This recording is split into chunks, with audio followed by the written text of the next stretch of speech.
What if the key to a peaceful, fulfilling life isn't about chasing perfection, controlling outcomes, or worrying about what others think, but about letting go? Imagine if everything you wanted, success, happiness, even love, became effortless the moment you stopped trying so hard.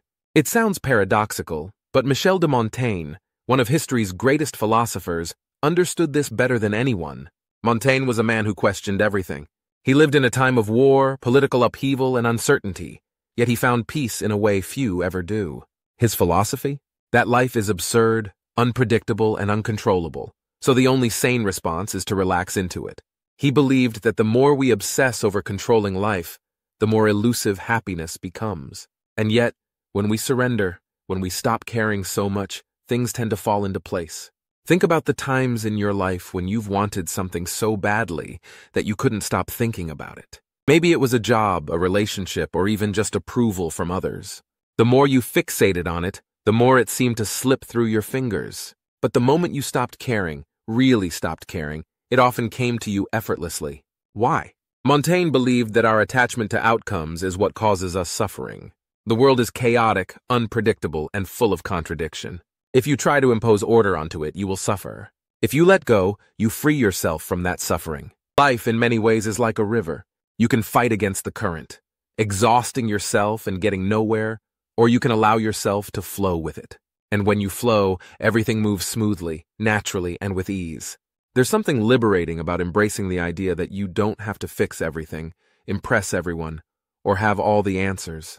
When you stop caring about being the best, you ironically start to get better. When you stop trying to impress people, they become drawn to you.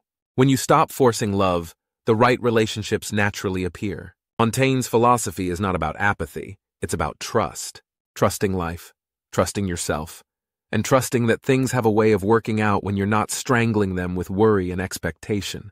He often wrote about human folly, how people get in their own way by overcomplicating life. He saw how people were obsessed with their reputations, trapped by social expectations, and consumed by anxiety over things that ultimately didn't matter. And he questioned, what if we just let go? What if we stopped trying to be what we think we're supposed to be and just allowed ourselves to exist as we are? Modern life makes this even harder. We live in a world where we're constantly bombarded with expectations. Social media pressures us to be perfect, productive, and successful at all times. We are told to chase happiness, optimize our routines, and strive for constant improvement. But Montaigne would laugh at this. He would tell us that happiness isn't found in endless striving.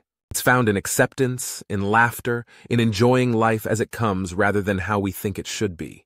Consider this. Have you ever noticed how children don't stress about their lives? They play, they explore, they experience joy in the simplest things. They don't obsess over the future. They live in the present, unburdened by the weight of unnecessary worry. Montaigne believed we should be more like them, curious, lighthearted, and unafraid to be ourselves. And this applies to everything. Think about dating. The more desperate you are to find love, the less attractive you seem. When you stop worrying about whether someone likes you, that's when they become interested. It's confidence without force, presence without desperation. This is the paradox Montaigne understood. By not caring, you become more magnetic. By detaching from the outcome, you make space for what you want to come naturally. The same is true for success. The most successful people are often those who simply follow their curiosity. They don't stress about being great. They just immerse themselves in what they love. The moment you stop obsessing over the results and instead focus on the process, success follows. Montaigne's philosophy invites us to ask, what unnecessary burdens am I carrying? How much of my stress is self-inflicted? If I stop trying so hard, would life become easier? More often than not, the answer is yes. Letting go doesn't mean giving up. It means shifting your energy. It means putting your effort into what matters and releasing what doesn't. When you stop trying to force friendships, the right people stay. When you stop trying to control every detail of your future, unexpected opportunities appear. When you stop trying to be someone you're not, you become exactly who you are meant to be. This approach applies to every part of life. Take creativity, for example.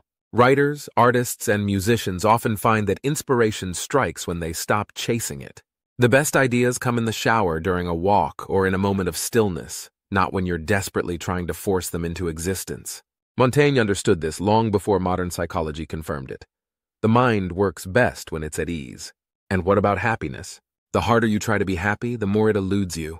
People chase happiness in achievements, material things, or the validation of others, only to find themselves feeling empty. But when you stop seeking happiness as a goal, and instead allow yourself to experience the present moment fully, happiness finds you. Montaigne's philosophy teaches us that life isn't about reaching some grand destination. It's about the journey itself. It's about embracing uncertainty, laughing at our mistakes, and allowing things to unfold naturally. The less you try to force life into a specific shape, the more beautifully it unfolds. So what if you let go just a little? What if you stopped overthinking, stopped trying to control, and simply allowed life to happen? You might just find that everything you were chasing comes to you effortlessly, not because you forced it, but because you finally made space for it to arrive.